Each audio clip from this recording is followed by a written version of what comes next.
Bonjour à tous nos fidèles téléspectateurs et bienvenue sur l'émission Chrétien au quotidien. J'ai le plaisir aujourd'hui d'accueillir Audrey et Mickey Hardy. Audrey, bonjour. Bonjour Nicolas, une joie d'être là aujourd'hui. Pareil pour moi, c'est une grande joie. Mickey, bonjour. Bonjour Nicolas. Oui, bonjour à tous. Voilà, Exactement. bonjour à tous nos auditeurs, téléspectateurs, Internet et télévision.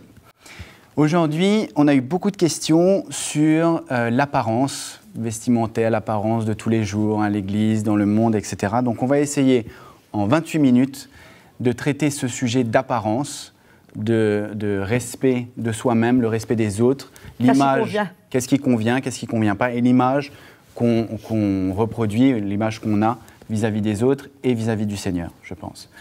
Mickey, est-ce que tu peux, dans cette discussion, commencer cette discussion sur l'apparence, ce que tu vois, là où tu es? Oui, je pense qu'il y a beaucoup de chrétiens qui sont influencés par le monde, l'esprit qui règne dans le monde, et cela démontre surtout leur propre état, leur état d'esprit. Et parce que où nous allons nous laisser influencer par les choses extérieures, ou alors nous allons ressentir l'appel, la conduite du Saint-Esprit dans notre cœur pour pouvoir servir le Seigneur et marcher avec le Seigneur.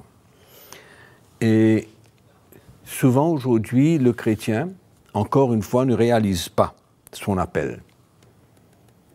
Son appel à se séparer, pas physiquement seulement, mais se séparer de l'esprit qui règne dans le monde. Et c'est fou comment, au fur et à mesure que les années passent, il y a des nouvelles choses qui sont introduites dans le monde, qui touchent le corps humain, et pour essayer de emmener une perversion, et qu'à travers le corps humain, nous pouvons manifester beaucoup de choses. Beaucoup de choses pour attirer les gens, et ainsi de suite. Mais qu'est-ce que le chrétien doit rechercher? Attirer qui? Provoquer qui? Exactement. Ou alors, est-ce qu'il désire se présenter comme quelqu'un qui n'est pas ordinaire, qui est extraordinaire, Pas comme les autres. pas comme les autres, qui doit vivre, se comporter, marcher comme le Seigneur lui demande. Donc, dans tout ce qu'on va partager, je crois, ici, ce n'est pas une question de péché.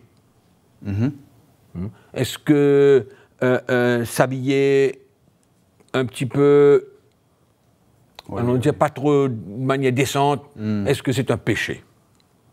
Est-ce que qu'un garçon ou un homme peint ses cheveux mauves, est-ce que c'est un péché? Le point n'est pas là. Le point n'est pas essayer de déterminer si c'est un péché ou non. Parce que je ne crois pas que la couleur de nos cheveux peuvent nous identifier comme un pécheur. Mais pourrait nous identifier comme quelqu'un qui se laisse influencer par l'esprit qui règne dans le monde et par les mauvaises influences du monde. Donc, c'est ça qu'il faut déterminer là. C'est pas péché, mais c'est l'état de la personne qui aime s'identifier avec le monde et qui n'est pas satisfait de ce qu'il est et de ce que le Seigneur veut pour lui. Il cherche d'autres choses pour se satisfaire, peut-être l'éloigner de son insécurité ou pour mettre raison. Mais là, il faudrait voir maintenant peut-être qu'est-ce qui se passe dans la vie des femmes, des filles, des garçons, des hommes, comment ils se servent de leur corps pour s'identifier à Christ ou s'identifier au monde. comment ils vont utiliser leur corps. Et moi, je crois peut-être qu'on peut commencer, je ne sais pas si quelqu'un veut parler, mais moi, je voudrais commencer peut-être par notre habillement. Ben déjà, on peut dire ici ce que Paul dit à Timothée. Dans 1 Timothée 2, verset 9, il dit « Je veux aussi que les femmes, vêtues d'une manière décente, avec pudeur et modestie, ne se parent ni de treste, ni d'or, ni de perles, ni d'habits somptueux. » Bon, il faut dire aussi qu'il y avait beaucoup qui étaient liés à l'époque, à la culture de l'époque, mais qu'elles se parent de bonnes œuvres, comme il convient à des femmes qui font profession de servir Dieu. Ce bout-là, on peut le garder. Bon, peut-être que les tresses, on sait que, bon, il y avait certaines coutumes, comme les prostituées du temple se raser la tête à cette époque, qui ne s'appliquent pas aujourd'hui. Ce que Paul veut dire, je pense, c'est qu'il veut dire à Timothée, attention à l'esprit du monde, et que les femmes ne se servent pas de ces choses pour attirer et pour satisfaire. Peut-être qu'elles étaient comme ça dans le monde, avant qu'elles connaissent Christ, mais maintenant qu'elles ont connu Christ, elles sont différentes. Elles ne peuvent plus s'habiller comme elles s'habillaient avant, elles ne peuvent plus se donner l'importance qu'elles donnent à leur corps comme avant. Ça ne veut pas dire qu'on ne prend pas soin de soi et qu'on ne se respecte pas, mais le but n'est pas là. Le but, c'est qu'elles se parent plutôt de bonnes œuvres, mais qu'elles soient vêtues comme les femmes qui professent servir Dieu. Donc, il y a une différence. On doit pouvoir faire une différence, entre quelqu'un du monde et quelqu'un qui connaît le Seigneur. On voit qu'il y a des extrêmes. On va voir, par exemple, les Amish. La communauté Amish, c'est un extrême, mais en même temps, quelque part... C'est une croyance. C'est une doctrine. Ça fait partie de la doctrine. Que pour elles, ces femmes-là n'attirent personne. Elles sont là avec le petit béret, elles sont toutes habillées pareil. Il n'y a pas une qui a la petite mini-jupe, l'autre a le truc d'elle écrit. Là, c'est l'uniformité dans l'habillement, dans le comportement. Bon, exactement. C'est une loi qu'on ne cherche pas, mais à la fin du jour, ces filles-là, quand même, elles sont une autre forme, si tu veux. Il y a une autre forme, si tu veux, des religieuses. Qui est encore une forme plus extrême, que c'est pas parce que le Seigneur nous demande, mais c'est exprimé, si tu veux, de cette façon-là. Oui, à l'école, j'apprécie, moi, mes enfants qui ont un uniforme, finalement. Ben oui, un uniforme, une discipline. Ils ne peuvent pas jouer, une discipline. Sinon, c'est la compétition des vêtements, de la longueur des vêtements. Mais nous, est-ce qu'on a un uniforme? Est-ce qu'on peut dire qu'il faut que ce soit classique? Non, on ne peut pas être uniforme, mais il faut que ce soit décent. D'accord. Et aussi, la Bible parle des parties honorables et des parties qui ont un droit à double honneur, c'est-à-dire de les cacher plus que les autres parties. Mais malheureusement, il y a un grand laisser-aller. Les femmes sont à demi vêtues, elles n'ont plus aucune pudeur, ça ne les gêne même plus. Moi, ça me gênerait énormément d'être habillée à demi et d'être indécente. Mais avant que je sorte quelque part, je m'assure dans un miroir que je suis décente quand même, que je ne suis pas là pour provoquer les regards, ni pour attirer les regards, ni pour devenir l'objet d'un rêve de quelqu'un qui se met à me regarder, qui à partir de là, il flippe. Hein, je veux dire. On doit faire très attention, les femmes les chrétiennes. On doit être différentes. On va lire Galates chapitre 6. On va lire le verset 14. Pour ce qui me concerne, loin de moi la pensée de me glorifier d'autre chose que de la croix de notre Seigneur Jésus-Christ, par qui le monde est crucifié pour moi, comme je le suis pour le monde. Clair et net que l'apôtre Paul était libéré de toute pratique, forme, représentation mondaine. Il dit, par la croix, le monde est crucifié pour moi comme je le suis pour le monde. Je n'ai aucune attirance vers ce que le monde peut me proposer. On ne parle pas comme si qu'il est un homme parfait qui n'expérimente pas des tentations. Il parle d'un état.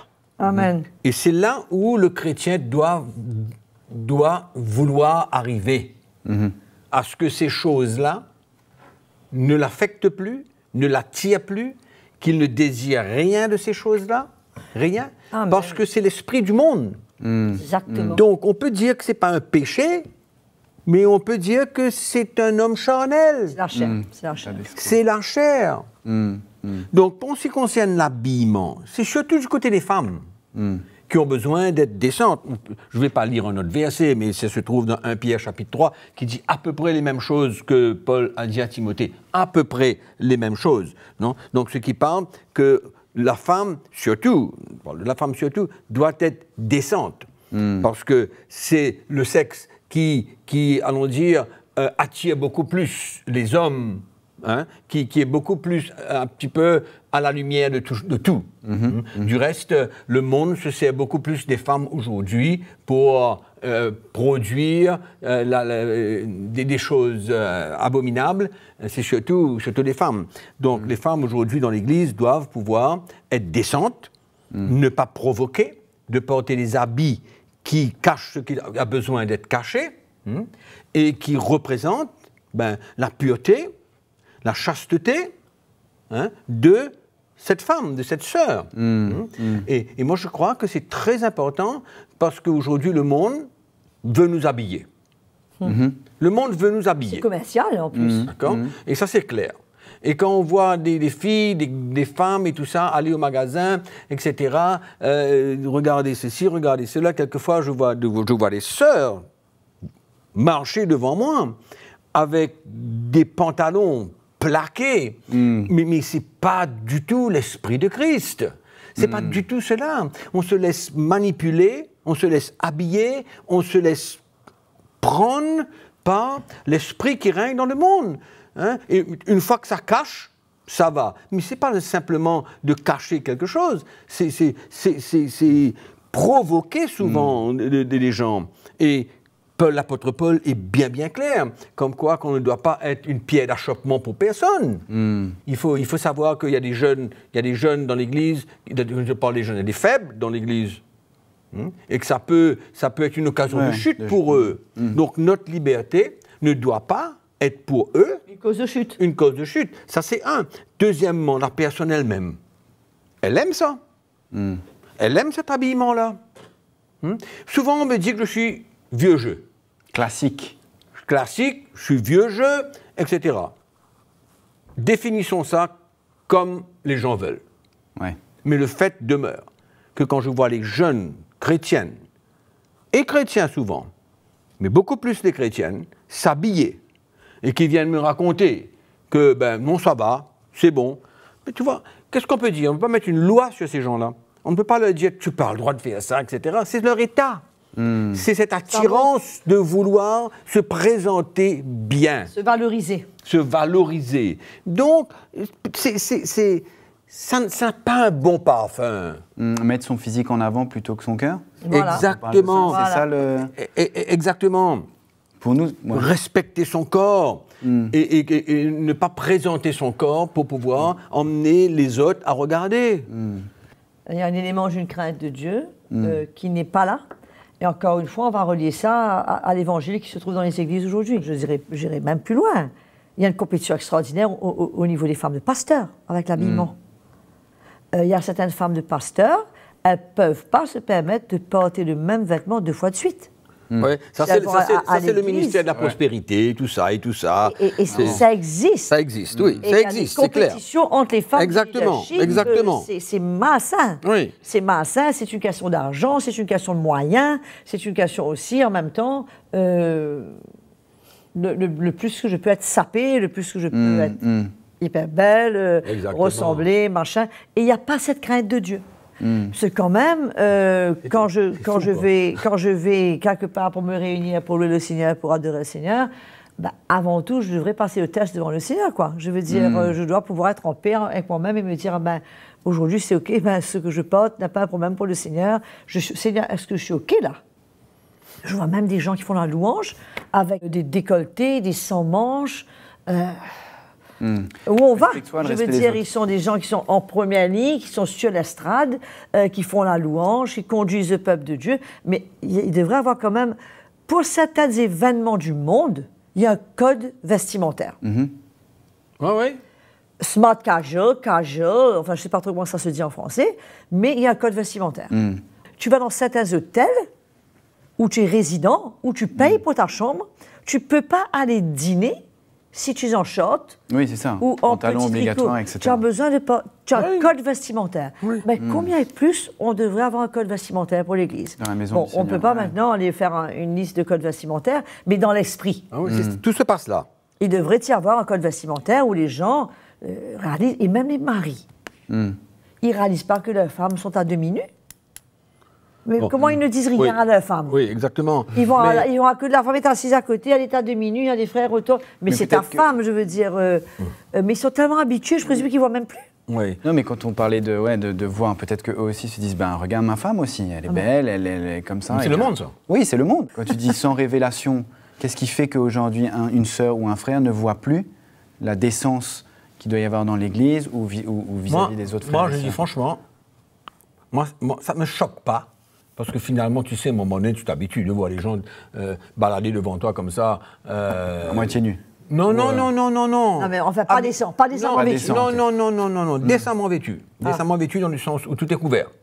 D'accord? Mais, bah, c'est le plaquage. Près du corps. Voilà. Moulé. Exactement. Et aujourd'hui, si tu ne portes pas des affaires, des pantalons qui sont comme des boîtes d'allumettes, là, tu sais, Moulés. deux bâtons d'allumettes, là, il faut que tu passes ton pied dedans. Et pour passer le pied dedans, si tu es un petit peu âgé, il faut que tu attrapes quelque chose parce que il faut que tu fonces ton pied là-dedans. Et des trucs comme ça, quoi. Mais pourquoi est-ce qu'on veut changer? Pourquoi est-ce qu'on veut m'habiller ou habiller Audrey ou t'habiller d'une certaine manière parce que c'est comme ça? Bon. Non, je comprends. Non, mais Il y a- c'est pas possible, quoi. Je comprends. Maintenant, Mickey, est-ce que la mode évolue? À l'époque, Oui. tu portais des grands pantalons, pas de def. Oui, Peut-être il y avait une moustache. oui. Ça évolue. Pour nous, c'est plus facile, la décence, etc. Mais la mode fait évoluer quand même. On n'est plus en pas de def, on n'est plus comme ça. Après, donc on il suit. n'y a plus avant, Oh, tu mais- trouves pas? Non, non, non. Non, mais c'est pour ça que je te dis. Je dis, on suit quand même une mode, on suit quelque chose. Mais il faut qu'on fasse attention que ça reste décent pour nous-mêmes Non seulement et vis-à-vis ça. des autres. Non, je crois mais que la c'est mode plus que évolue, ça. on ne peut pas... C'est qu'on n'est pas censé suivre la mode. On n'est pas censé bouger avec le temps. Éventuellement, si moi j'aime quelque chose, j'achète. Mais j'achète pas parce que c'est la mode. Il y a une différence là. Il y a une grande nuance là. Oui. Ok. Il y a une grande- Et on achète parce qu'on est influencé par le monde. Mais Audrey, les enfants, les adolescents, qu'est-ce qui se passe alors? Ah ben, je pense que ça touche autant les adolescents que les enfants. Et malheureusement, dans beaucoup de cas, les parents sont ceux qui sont les coupables. Fautif. Ben oui, puisque ils vont au magasin, c'est l'enfant qui choisit ce qu'il veut mettre. Et bien sûr qu'il y a un peer pressure. Je parle des enfants chrétiens là. Hein. Il y a un peer pressure, puisqu'à l'école, où il n'y a pas d'uniforme, les enfants, dans leur classe, s'habillent d'une certaine manière. Donc il y a une pression sur les parents pour s'habiller comme leur petite copine, ou comme leur petit copain, ou comme leur petite copine. Et résultat, les parents cèdent. Ils trouvent ça normal. Ils achètent des trucs, des derniers trucs à la mode, des derniers cris pour leurs filles, pour leurs enfants. Et ça devient acceptable dans la maison. Le papa n'a même plus un regard sur l'enfant. Je ne sais pas s'il a droit ou il n'a pas le droit, ou si l'enfant... Je ne sais pas comment ça se passe. Mais il y a une licence. Il y a une liberté. Et on voit les petites filles... Chrétien, là, hein? Oui, Ouais. les chrétiens. Les petites filles qui s'habillent avec les petits ventres dehors. Ça commence tôt. On les initie à la mode dès qu'ils sont très petits. Et les parents, si tu veux, quelque part, ils sont fiers de la petite fille qui danse ses gars, qui s'habille comme ça, qui fait ceci. Mais finalement, c'est le monde dans la famille. Et c'est une telle responsabilité et que ces parents doivent reprendre conscience. Moi, je crois qu'il y a un grand nettoyage à faire. Il y a un grand ménage à faire. Il faut que les mamans rentrent dans leur armoire, qu'elles revoient un peu leurs vêtements, qu'elles voient qu'est-ce qui est acceptable ou pas. De même que Paul dit, on n'est pas redevable à la chair, on n'est pas redevable à la mode. Si ça me convient, je me sers de la mode. Mais je ne suis pas redevable à la mode. C'est pas elle qui guide. C'est pas elle qui va dicter ce que je vais porter. Mais, par exemple, qui revoient un peu l'habillement de leurs enfants.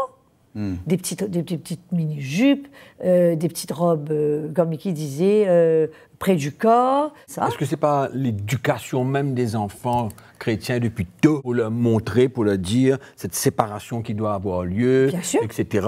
Hein, les initier à cela et de faire la différence entre les choses du monde et comment s'habiller dans le Seigneur. Ouais, mais pour autant, pour cela, il faut au moins que les parents soient conscients. Ah ben oui. Qu'ils aient cette révélation. Comme qu'ils soient conscients de ça. On parlait, puisque ça vient de maman en fille, ça devient ce qu'ils voient autour d'elle dans l'église, la femme du pasteur, c'est comme ça. Et à la fin du jour, les enfants ne sont quelque part des victimes. Puisque si elles avaient été, comme dit Mickey, si elles avaient été conduites à comprendre qu'elles ne sont pas comme les autres, nous, on ne s'habille pas comme ça. Depuis leur jeune âge, nous, on n'est pas comme ça. Nous, on ne parle pas comme ça. Nous, on ne réagit pas comme ça. Nous, on n'a pas ces mots dans le vocabulaire. Tout ça, ça fait partie de l'éducation. Sinon, il ne faut pas oublier que les enfants, quand il n'y a pas d'école chrétienne, elles sont à l'école 8 heures par jour, 40 heures par semaine. Quand elles arrivent à la maison, beaucoup de leurs parents ne sont même pas là. Elles sont face à une télévision. Elles ont une influence énorme sur elles. Mais si les parents ne sont pas le garde-fou, ne viennent pas remettre tout ça, ne viennent pas aligner tout ça avec la parole de Dieu, avec le cœur du Seigneur, avec l'Esprit de Dieu, c'est sûr que ça va aller très très vite et ça va dégénérer. Et c'est pas étonnant qu'on voit ces enfants-là, 15 ans, avec des mini-jupes dans l'église, avec des petites robes près du corps. Il n'y a aucune différence aujourd'hui entre les enfants du monde et les enfants chrétiens. Oui, on parle de différence. À peine de différence, et c'est choquant. Et Dieu seul sait comment on devrait faire une différence quand même. Nous appartenons à Jésus. Jésus revient nous chercher. Nous appartenons à notre famille. Nous sommes la famille de Dieu. Nous n'avons rien de commun avec les enfants du monde, avec les gens du monde, avec le monde. Et comment ils s'habillent, comment ils vivent, c'est leur problème. Nous, on n'est pas comme eux. Bon, s'ils veulent se moquer de nous, s'ils veulent nous persécuter, gloire à Dieu. On est persécutés pour quelque chose de bien. Et moi, je crois que l'exemple doit venir d'en haut. C'est tout. La responsabilité, c'est la part des parents. Ils sont absolument responsables de l'état de leurs enfants, que ce soit dans leur habillement, que ce soit dans leur éducation, que ce soit dans tout. C'est les parents chrétiens. Et ils doivent pouvoir prendre leurs responsabilités au niveau de l'habillement de leurs enfants. Je connais le cas d'un enfant qui habite en Europe, mais c'est extraordinaire. C'est un petit peu à côté de... Mais c'est un peu dans le même sens, l'influence de l'école. Pendant une semaine, il ne parlait pas à sa maman. Et sa maman avait une super relation avec lui. Et tous les jours, l'enfant prenait un petit bonbon en cachette, en partant de sa maison. Elle ne comprenait pas trop, c'est l'enfant de quoi, 8 ans. Et finalement, la fille part crever l'abcès. Il y avait, dans l'école, à cet âge-là, il y a des gangs. Il y a des gangs. Et pour faire partie du gang, tu dois emmener un bonbon tous les jours et donner ça au chef du gang. Chef du gang. Voilà. Et l'enfant ne voulait pas être rejeté. Il voulait faire partie du gang. Et finalement, il était devenu tellement rebelle qu'il ne parlait plus à sa maman, il ne parlait plus à son frère. Il se comportait dans la maison comme vraiment un vrai païen. Mais d'où l'influence sortait de l'école. Il ne faut pas oublier que nos enfants, ils subissent une énorme influence à l'école, que ce soit dans leurs vêtements, que ce soit dans le fait de fumer, le fait d'avoir un téléphone, le fait de... Tout. C'est là le bocal où tout commence. On est bien d'accord. On est bien d'accord. C'est pourquoi il faut équiper. C'est comme aujourd'hui l'éducation. C'est l'éducation de quelqu'un qui va pouvoir l'emmener quelque part. Aujourd'hui, en ce qui concerne la responsabilité des parents envers leurs enfants, c'est eux qui doivent investir, instruire, éduquer leurs enfants concernant la différence entre les ténèbres et la lumière. Audrey, nos enfants ont grandi, mais c'est nous qui choisissions ce qu'ils avaient à porter sur eux. Ce n'était pas eux. Mais c'est comme ça que ça doit être. Mais pourquoi? Parce que Audrey et moi, nous avions une vision. Qu'est-ce que c'est que la vie chrétienne? Et nous voulions transmettre ça à nos enfants. Et elles ont grandi dans cette atmosphère et dans cet environnement. L'esprit du monde n'était pas en nous. Ni chez nous. Ni chez nous. Et on voulait transmettre cela à nos enfants. Donc tout cela, ça veut dire quoi? Ce que les parents transportent, l'atmosphère de la maison, l'esprit qui règne dans la maison, et cette transmission aux enfants. Donc, quand on parle des enfants, c'est ça le vrai problème. Et il ne faudrait pas que les enfants sentent qu'elles sont des victimes. D'avoir des victimes de la chrétienté. Des parents chrétiens. Donc, victimes de la chrétienté, avoir à se comporter différemment. Il faut qu'elles réalisent que c'est un honneur d'être différent. Mais ça, ils ne vont pas deviner ça tout seuls. Hein. Et il faut que ce soit communiqué, que c'est un honneur. Et en même temps, il faut que les modèles devant ces filles-là soient des modèles justement qu'elles peuvent suivre. Il ne faut pas dire fais ce que je te dis, mais fais pas ce que je fais. Moi, je suis habillée en slim, anti-machin, pas nécessairement vêtue, mais toi, il faut que je t'habille. Non, l'exemple vient d'en haut. Et en même temps, il faut qu'elles réalisent que c'est un honneur de représenter le Seigneur, même quand elles sont petites. C'est un honneur que Jésus soit glorifié dans leur vie, dans leur langage, leur habillement, dans tout ce qu'elles sont, même dès leur jeune âge. Elles ne sont pas des victimes de la loi de la chrétienté. Enfin, je ne sais pas si je m'exprime bien. Très bien. Mais elles ne sont pas des victimes de la loi, elles sont la décence. Elles doivent être heureuses d'être décentes pour le Seigneur. Exact. Elles ne subissent pas une loi parce qu'elles sont chrétiennes, elles sont obligées de s'habiller comme ça. Non. C'est peut-être difficile pour ces filles ou ces garçons, ou la plupart du temps ce sont des filles, c'est peut-être difficile pour elles. Mais, à un moment donné, qui va trancher? Les parents doivent trancher. Même si c'est difficile, même si c'est un combat, même si c'est... Mais les parents doivent trancher. Non, pas ça. Mais ça ne devrait même pas être dans l'armoire. Ouais. Exactement. C'est les parents qui doivent décider. Il n'y a pas 3-4 manières. Donc, en ce qui concerne notre habillement, etc., c'est quelque chose de très sérieux pour moi, je pense, parce qu'il ne faut pas se laisser aller comme ça. Et finalement, c'est l'esprit du monde qui nous conduit, qui nous habille, qui nous dirige, qui fait tout. L'émission se termine, je crois qu'on doit briller pour le Seigneur. Amen. Et on doit briller sur ce qu'on dit et on doit briller sur ce qu'on porte. Exact. D'accord? On ne peut pas être une pierre d'achoppement. On doit briller pour le Seigneur et ça se voit. Et on doit prendre plaisir à ça. Qu'on n'ait pas peur d'être différent. Voilà, exactement. Qu'on n'ait pas peur d'être différent et qu'on prenne plaisir à briller pour le Seigneur. Et c'est, excuse-moi, tu finis, termine, mais c'est comme les filles et les femmes qui vont à la plage.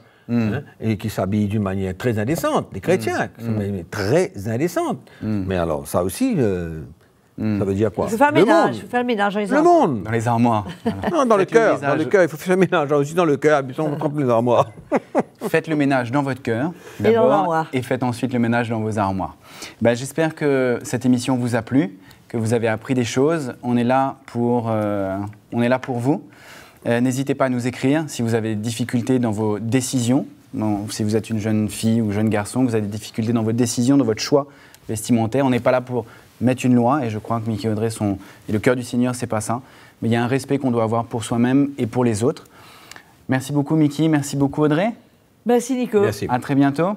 Je vous remercie tous d'avoir été avec nous aujourd'hui et je vous dis à très bientôt. Au revoir.